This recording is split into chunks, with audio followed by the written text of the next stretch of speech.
Abrimos la columna de salud de Arriba Gente. Le damos la bienvenida a la psicóloga y sexóloga Rosana Pombo, quien hoy nos propone hablar de salud mental vinculada al sexo. El sexo como parte integral de la salud del ser humano, pero también al revés, ¿no?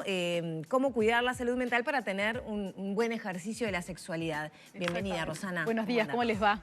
Muy bien. Bueno, un poco este tema surgió a raíz de la conmemoración mundial de la salud mental el lunes pasado y cuyo lema este año es justamente la salud mental y el bienestar como una prioridad global. Y nos parecía importante como justamente aprovechar esta temática para visibilizar también la relación que hay entre la salud mental y la sexualidad y viceversa, la relación de la sexualidad con la salud mental, porque sabemos que nos pasa mucho en la consulta clínica que la mayoría de las personas que tienen algún tipo de sufrimiento con su salud sexual, sobre todo en el tema de las disfunciones sexuales, hay una repercusión muy importante en su salud mental y viceversa. Es decir, es como, nosotros decimos que es como un círculo vicioso donde el nivel de ansiedad, de angustia, de elementos depresivos que conlleva el padecer una disfunción sexual, también hace que se agrave la propia disfunción sexual. Lo que nos dicen los pacientes es que por lo general, más allá de la causa orgánica o la causa mixta de las disfunciones sexuales, siempre tiene un cortejo psicológico. El paciente y la paciente en las consultas nos dice que afecta en general toda su calidad de vida un mal funcionamiento sexual. Tanto la eyaculación rápida como la disfunción eréctil, la anorgasmia, el vaginismo.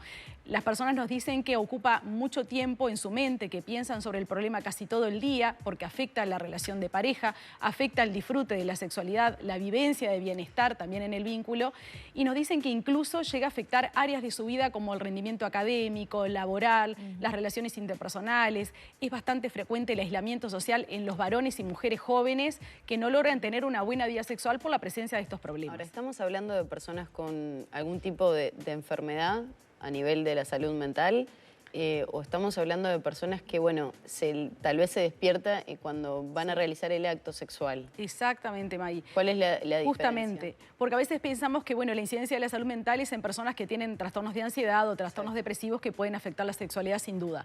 Pero lo que vemos es que las personas portan un montón de prejuicios, de mitos, de falsas creencias en todo su desarrollo psicosexual. Entonces, las personas jóvenes cuando inician sus relaciones sexuales van con una carga de exigencia y de presión por el rendimiento más que por el disfrute, y si eso lleva a un resultado fallido en esa relación sexual, no haber podido lograr la penetración, haber eyaculado rápido, las mujeres no haber tenido un orgasmo, eso empieza a generar ansiedad, elementos de angustia y depresión que a su vez agravan ese problema sexual y los hace venir a la consulta. Está bueno quizá repasar esas creencias quizá más frecuentes para evitar que a veces que le pase algo que es muy normal, termine digamos, concretando un malestar emocional que se agrave, ¿no? Totalmente. Por eso decimos también en la consulta que no hay que subestimar que cuando vemos que la causa es psicológica, decimos, no, es psicológico, ya se te va a pasar.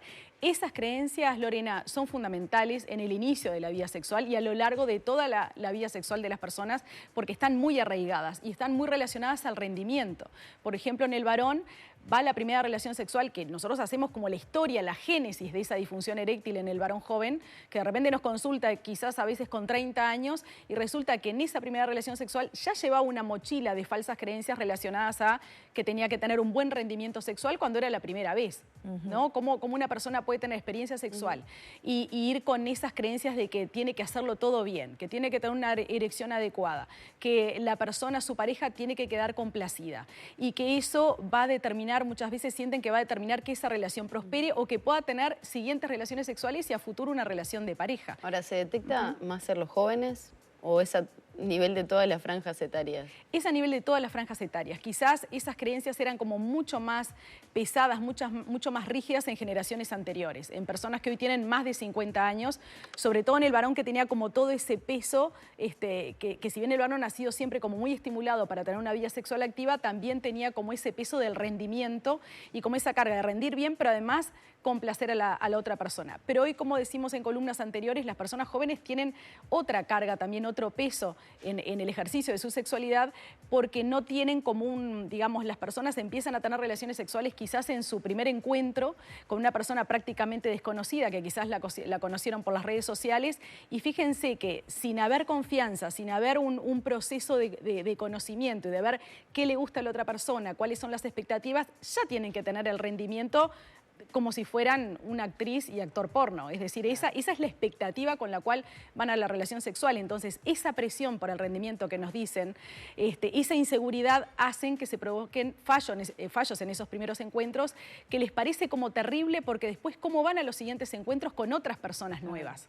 También hay otra creencia como de darle satisfacción a la mujer, ¿no? Exacto. En esa también idea de pasividad, ¿no? Que solo le toca al hombre ese rol en el caso de una relación heterosexual. Totalmente. Lorena, ahí lo que vemos que también las mujeres hemos evolucionado rapidísimo en estas últimas décadas y hoy las mujeres se conocen mucho más, tienen acceso a más información, incluso son como mucho más conscientes de que su principal zona erógena no es la vagina, como quizás creíamos generaciones anteriores, sino su vulva, su clítoris. Entonces también hoy toman la iniciativa, han logrado salir de ese papel pasivo. Pero a veces queda como mucho en la teoría, como mucho en el pensamiento, pero más superficial, pero a la hora de la relación sexual seguimos como con ese peso de que el varón se tiene que dar cuenta, de que el varón en las parejas heterosexuales tiene que saberme llevar, tiene que descubrir, tendría que saber antes de conocerme, saber qué es lo que yo necesito. Ahora, Rosana, esto lo planteas desde la pareja heterosexual. Sí. ¿Con las homosexuales pasa lo mismo?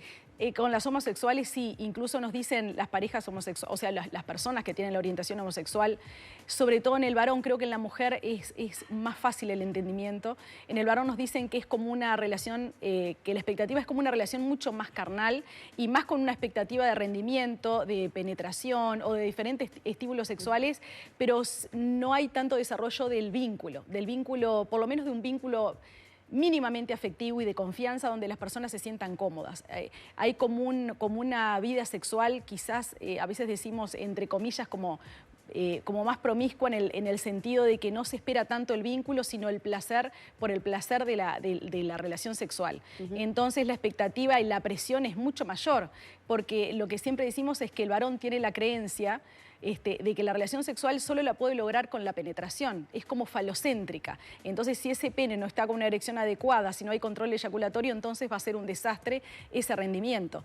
En el caso de la pareja heterosexual, también sabemos que nosotros las mujeres hemos sido también educadas para tener como un rol como un poco más maternal, de apoyo, de escucha, de ayuda, entonces baja un poco la presión en el rendimiento del varón en ese sentido. Y entre las mujeres también, como tienen una respuesta sexual similar, como más o menos tienen los mismos gustos y bueno, las mujeres que se conocen como qué es lo que necesitan, hay un mayor entendimiento y también como una mayor comprensión. ¿Qué es lo que aporta positivamente a la salud mental? El encuentro, el placer orgánico de una relación sexual, el encuentro entre personas y sentirse cerca. ¿A dónde hay que apuntar o qué tenemos que tener en cuenta como para cuidar nuestra salud mental? Totalmente. Bueno, Lorena, eso es tal cual. Las personas van con la expectativa del rendimiento, ¿no? Y se sienten como mucho más cómodas cuando el rendimiento fue adecuado, pero es por la presión interna que tienen. Ahora, por supuesto que hay un bienestar cuando las personas tienen una relación sexual adecuada, donde hubo excitación, hubo disfrute, hubo placer y hubo orgasmo sobre todo. Hay un placer físico que es a través de la liberación de hormonas como la oxitocina, las endorfinas, que las parejas nos dicen que justamente después de una buena relación sexual se sienten como más unidos, contentos, les cambia el estado de ánimo, etc.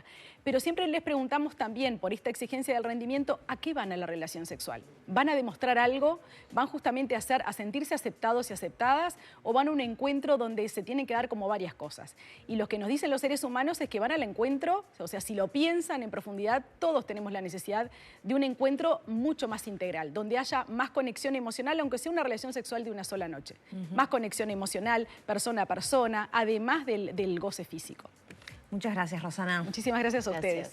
Cerramos por aquí la columna de salud sexual apuntando entonces a la salud mental. Ya pasan 8 minutos de las 10 de la mañana.